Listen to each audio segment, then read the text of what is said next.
मुख्यमंत्री सम्राट चौधरी का ऑर्डर, पूरे बिहार में निकले बुलडोजर अधिकारियों को सीधा अल्टीमेटम।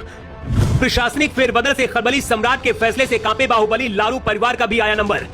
सीएम सम्राट के घर पर ही अधिकारियों ने चला दिया बुलडोजर, पूरा बिहार हैरान, सम्राट के 3 बड़े ऐलान।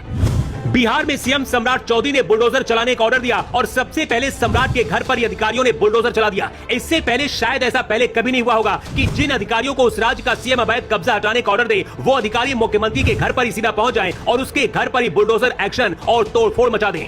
सम्राट चौधरी के विरोधी और करीबी भी हैरान है कि आखिर ये सब कैसे हो रहा। लेकिन अपने घर पर बुलडोजर चलाने के बाद सम्राट चौधरी ने पूरे बिहार के लिए 3 बड़े ऐलान करके खलबली मचा दी है। सम्राट ने कहा है कि अगर मुख्यमंत्री रहते हुए मेरे घर पर बुलडोजर पहुंच सकते हैं तो फिर बिहार में अवैध कब्जा करने वाले कैसे बच सकते हैं। लेकिन इसके पीछे की कहानी क्या है और सम्राट चौधरी का प्लान क्या है, पहले उसे समझिए। मुख्यमंत्री सम्राट चौधरी ने बिहार में सरकारी जमीन पर अवैध कब्जे के खिलाफ बुलडोजर अभियान शुरू किया है। ये यूपी की तरह है लेकिन उससे भी ज्यादा अल्ट्रा और आक्रामक है। मुख्यमंत्री बनते ही सबसे पहले सम्राट चौधरी ने प्रशासनिक फेरबदल किया, ब्यूरोक्रेसी में बड़े बदलाव करते हुए कई वरिष्ठ आईएएस अधिकारियों का तबादला किया। ऐसे अधिकारी जो फैसले लेने से डरते थे उन्हें हटाया गया और अधिकारियों को चेतावनी दी गई कि फाइलों को लटकाने वालों पर सख्त कार्रवाई होगी।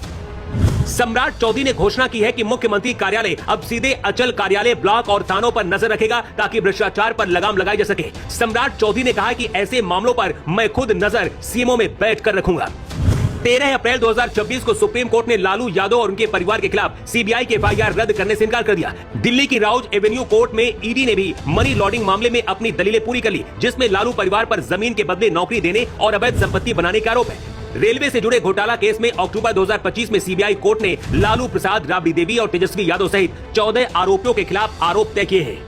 जेडीयू और सत्ता पक्ष के नेताओं ने मुख्यमंत्री सम्राट चौधरी से लालू परिवार की संपत्तियां, जैसे कि पटना में उनकी कथित तौर पर 43 बीघा जमीन है, उस पर बुलडोजर एक्शन की मांग की है। और इस पर सम्राट चौधरी ने कहा है कि कोई भी बचेगा नहीं, अगर किसी ने अवैध कब्जा किया है तो बुलडोजर उसका इंतजार कर रहा है। सम्राट चौधरी ने तो यहाँ तक कह दिया है कि लालू यादव के अत्याचारों की वजह से ही मुझे राजनीति में आना पड़ा। लेकिन सवाल है कि जो काम नीतीश कुमार नहीं कर पाए, क्या उसे सम्राट चौधरी कर पाएंगे? नीतीश कुमार लालू से अपनी दोस्ती निभाते रहे, क्या सम्राट बुलडोजर चलाने का फैसला ले पाएंगे?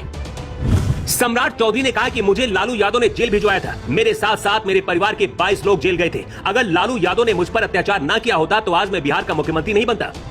अचानक से इस तरीके से बुलडोजर एक्शन और ताबड़तोड़ फैसलों के पीछे की वजह यह है कि सम्राट चौधरी अब अपने आप को साबित करना चाहते हैं और बिहार की जनता को बताना चाहते हैं कि लालू और नीतीश से बेहतर वो सीएम बन सकते हैं। सम्राट चौधरी ऐसे काम कर रहे हैं जिसका असर सीधा गांव तक पहुंच रहा है और सम्राट ने अधिकारियों को आदेश दिया है कि कोई भी अधिकारी फाइल 1 महीने से अधिक समय तक अपने पास रोक कर नहीं रखेगा। अगर ऐसा किया तो उसके खिलाफ सख्त कार्रवाई की जाएगी। यहाँ तक कि खुद निगरानी करने की बात कही। सिर्फ बिहार ही नहीं बल्कि बाकी राज्यों की भी यही हालत है। सरकारी कर्मचारी वेतन लेना चाहते हैं लेकिन काम के लिए रिश्वत चाहिए। सम्राट चौधरी लगातार जनता दरबार भी लगा रहे हैं ताकि वो अपनी एक अच्छी छवि बना पाए। लेकिन क्या योगी आदित्यनाथ की तरह वो बिहार में अपनी मजबूत पकड़ बना पाएंगे? यूपी मॉडल को असम से लेकर मध्य प्रदेश और उत्तराखंड तक आजमाया गया और अब बिहार में इसका कितना असर होगा ये देखने वाली बात होगी।